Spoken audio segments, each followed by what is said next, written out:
안녕하세요, 이수입니다. 오늘은 새 팔레트에 물감을 놓으면서 제가 생각하는 색의 이미지에 대해서 얘기해 보려고 합니다. 여러분들은 어떤 색을 가장 좋아하시나요? 흔히들 좋아하는 색 하나씩은 있잖아요. 그 색이 왜 좋은지에 대해서도 본인은 알고 있고요. 옷을 사든 용품을 사든 자동차를 사든 우리가 어떤 것을 선택할 때 가장 처음 보고 느끼는 것 중 하나가 바로 색이에요. 이렇듯 색은 저희의 삶과 가장 밀접해 있는 요소 중 하나잖아요. 지난번 영상에서 자연을 볼 수 있는 자유에 대해서 얘기한 적이 있는데, 그렇게 전달되는 시각 정보 중에 우리는 색에 의해서 가장 많은 영향을 받는 것 같아요. 미술을 처음 시작하면 보통 소묘를 배우는데요. 어느 미술학원을 가든 기초 데생부터 가르치죠. 근데 저는 그 소묘에 흥미가 별로 없었어요. 흑백의 그림보다는 컬러를 다룰 수 있는 수채화를 그리고 싶어 했죠. 어릴 때부터 색을 좋아하기도 했고, 붓에 물감을 묻혀서 섞는 이 팔레트가 너무 예뻐 보였어요. 색과 색을 섞는 데 있어서 물의 농도와 물감의 양에 따라 같은 색을 써도 다양한 표현이 가능한 게 신기했고, 무엇보다 도화지에서 불규칙적으로 번져가는 색의 변화가 정말 큰 매력으로 다가왔던 것 같아요. 그만큼 그 순간에 대한 가치가 커지는 기분이었거든요. 제가 미술을 배울 때는 이 색과 이 색을 섞으면 이 색이 나온다 라는 걸 배웠지만, 저는 그때도 수채화는 참 정답이 없다라고 느꼈어요. 조금만 물을 더해도, 조금만 물감을 덜 찍어도 너무나 다른 색이 나오는 게 느껴졌거든요. 그래서 제가 대학 때 학원 강사를 했을 때는 뭔가 객관적인 정보보다는 추상적인 얘기들로 가르쳤던 것 같아요. 예를 들어 초록색을 표현하면 잘 익은 초록색 사과를 먹었을 때 기분을 내보자 라든가, 또는 햇살 가득한 대나무 숲을 걸을 때 느낌을 내보자, 이런 식으로요. 대나무는 짙은 초록색보다는 맑은 초록을 떠올리게 되고, 거기에 빛을 받는 순간을 생각하게 되면 노란색이 자연스럽게 떠오르게 되죠. 초록색 사과는 빨간 사과에 비해서 더 톡 쏘고 싱싱한 느낌이 나죠. 청량감 있는 색들이 떠올라요.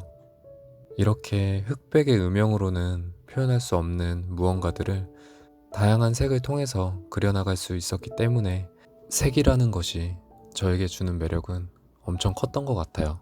팔레트의 물감 수도 12색, 24색, 32색 점점 늘려보고 다양한 색을 접하면서 나와 무슨 색이 가장 잘 맞는지 찾기 시작했죠. 지금도 여전히 그 과정 속에 있다고 생각하고요. 참고로 저는 시난 물감과 홀베인 물감을 섞어서 사용합니다.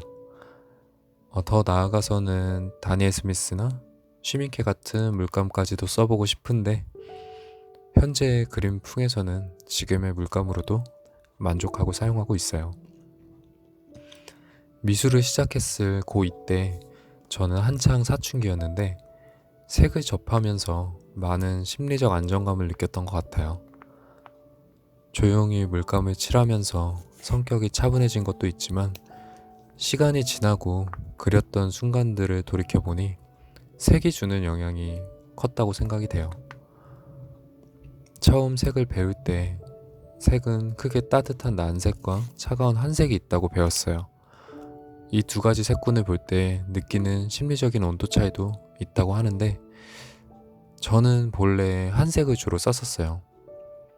정물 수채화, 석고정물 수채화를 입시했기 때문에 배경색이 화면의 분위기를 좌지우지하던 시기였는데, 상대적으로 대부분 친구들이 난색 톤을 많이 쓰더라고요. 저는 푸른색을 좋아했기 때문에 한색을 주로 사용했고, 또 다른 사람들과 더 달라 보이고 싶어서도 한색을 썼던 것 같아요. 그때를 생각해보면 당시에 제 성향이, 제 성격이 사춘기를 심하게 겪어서 그런지 차갑기도 했던 것 같고요. 난색은 말 그대로 따뜻한 색이에요. 보통 태양이나 불을 떠오르게 하는 색이기도 한데, 빨간색은 뜨겁게 느껴지고 주황이나 노란색에서 붉은 정도를 중화시켜주는 부드러움이 느껴지죠. 그래서 일출이나 일몰을 표현할 때 많이 쓰는 색이고, 푸른색으로만 칠해진 하늘보다 난색과 함께 그려진 하늘이 훨씬 깊이감도 느껴지죠. 한색은 물이나 얼음, 하늘을 떠오르게 하는 색이에요. 실제로 난색이 많은 그림과 한색이 많은 그림에서는 느껴지는 온도 차이가 있죠. 한색은 색은 차갑지만 푸른 색감 때문에 흥분보다는 마음을 가라앉히는 효과가 있어요. 차가움 속에 차분함까지 더한 색이다 보니 매력이 없을 수가 없죠. 여기에 또 하나 중성색이라는 것이 있는데, 따뜻하거나 서늘하다고 말하기 애매한 녹색이나 보라색 같은 게 여기에 해당돼요. 한색과 함께 사용하면 차갑게 느껴지고, 난색과 함께 사용하면 따뜻해지는 색이어서 적절히 섞어서 사용해주면 그림의 풍성함이 더해지는 색이죠. 저는 이 분홍색의 대표적인 오페라 컬러를 좋아하는데요. 겉으론 굉장히 튀는 색이지만 물에 풀어졌을 때는 다른 색과 잘 섞이는 색인 것 같아요. 갈색 계열은 흔히 위로의 색이라고 부르기도 해요.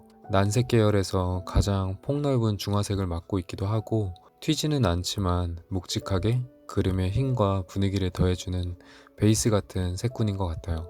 추억이 깃들여진 음악을 들으면 그 당시의 기억들이 떠오르곤 하잖아요.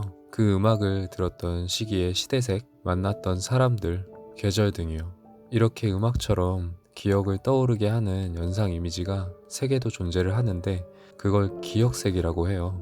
일반적으로 사람에게 사과는 무슨 색일까 질문하면 거의 모두가 빨간색이라고 대답하죠. 초록색의 사과도 있지만 많은 사람들이 사과를 곧 빨간색으로 인식하는 것도 인간의 기억색의 결과인 거죠. 그만큼 색이 주는 이미지는 한번 각인이 되고 나면 쉽게 변하지 않고 뿌리 깊게 박혀요. 사람에 대한 이미지가 쉽게 변하지 않는 것처럼요. 주변 사람들을 떠올려 보면 이해가 쉬울 것 같아요. 어떤 친구를 떠오르면 차분한 푸른색이 떠오르고, 누군가를 떠오르면 어두운 검정이 떠오르고, 또 어떤 친구는 흥분하는 빨간색이 떠오르기도 하고요. 사람은 제마다 본인의 이미지에 맞는 색을 갖고 있어요. 단지 그 색을 자기 자신은 잘 모르는 경우가 많죠. 남들이 보는 게 어떨 땐 더 정확한 것 같아요. 색을 칠하다 보면 색을 보는 눈이 띄어지기 나름인데, 그러다 보면 사람들의 개성 하나하나도 색으로 보이는 순간들이 올 거예요. 사람이 촉각에 의해서 색을 느끼기는 힘들잖아요. 음악은 듣는 거지만 그림은 보는 거니까요. 그만큼 색이 주는 영향력은 이미지에 있어서 굉장히 큰데, 색채와 연상 이미지는 개인적인 경험, 기억, 문화적 차이, 종교관 등에 따라서도 엄청나게 달라져요. 개인차가 굉장히 심하다는 거예요. 그렇기 때문에 사람들이 어떤 색을 좋아하는지, 어떤 색에 어떻게 반응을 하는지는 통상적인 이론들은 있지만 꼭 정답은 아니라는 거죠. 그만큼 나에게 맞는 색이 어떤 색인지 알아가는 것은 중요하다고 봐요. 시대에 따라서, 시기에 따라서 이것 또한 변하고 있으니까요. 그 많은 예술 중에서도 수채화의 매력은 무엇보다 자연과 함께 할 수 있다는 점인 것 같아요. 인간은 누구나 자연으로의 회귀 본능이 있잖아요. 자연을 표현하는 그림체 중에서 가장 자연스러운 것이 수채화라고 생각이 되는데, 자연 속에서 나오는 다양한 색깔, 다양한 빛, 계절의 변화, 심지어 공기의 차이도 느낄 수 있죠. 자연에 대한 이러한 몰입이야말로 생각의 폭을 넓히는 과정이라고 생각돼요. 수채화는 덧칠할 수 있고, 잘못 칠한 곳은 다시 고칠 수 있는 유화와는 다르게 한번 붓칠을 하면 대부분 수정을 할 수 없기 때문에 스케치에서 색을 입히고 명암을 넣는 전 과정을 정말 치밀하게 구상하지 않으면 원하는 표현이 힘들어요. 그렇기 때문에 수채화는 작업을 함에 있어서 절제된 감정과 자아의 통제가 요구되는데, 이를 반복하다 보면 집중력이 높아지면서 한층 성숙하게 만들어주는 것 같아요. 예술이 주는 즐거움은 누구에게나 열려 있다고 생각해요. 우리가 매일같이 보고 느끼는 자연 풍경들 또는 일상적인 구도들을 자신만의 느낌으로 표현하는 것들이 표현의 자유죠. 노랑과 빨강을 섞으면 주황색이 되는 교육적인 단계에서 벗어난 내가 느끼는 것 그대로의 자유로움을 표현하는 것이요. 힘들고 지치고 스트레스 받는 일상에서 벗어나서 나만의 힐링을 찾고 싶은 순간이 있다면 실패를 두려워하지 말고 색을 칠해보세요. 당연히 처음엔 잘 안 돼요. 하지만 시작이 반이잖아요. 저는 지금도 도화지에 색을 칠하기 전에 엄청 많은 생각을 하고 들어가요. 아마 칠해지는 시간보다 생각하는 시간이 많을 거예요. 물을 언제 칠하지? 지금 발라도 될까? 내가 원하는 대로 색들이 섞여줄까? 내가 원하는 타이밍에 잘 번져주겠지? 수많은 고민 속에 그림을 시작해요. 근데 정말 신기한 건요. 저렇게 생각하고 나서 붓을 대고 그리기 시작하잖아요. 잘 그려져요. 많이 생각한 만큼 신중하게 손을 움직이다 보니 생각보다 잘 돼요. 이미지 트레이닝의 결과인 거죠. 포인트는 그려봐야 한다는 거예요. 경험만큼 좋은 선생님은 없잖아요. 아무리 방법론적인 걸 많이 가르쳐도 정작 본인의 색깔은 본인이 내게 돼 있거든요.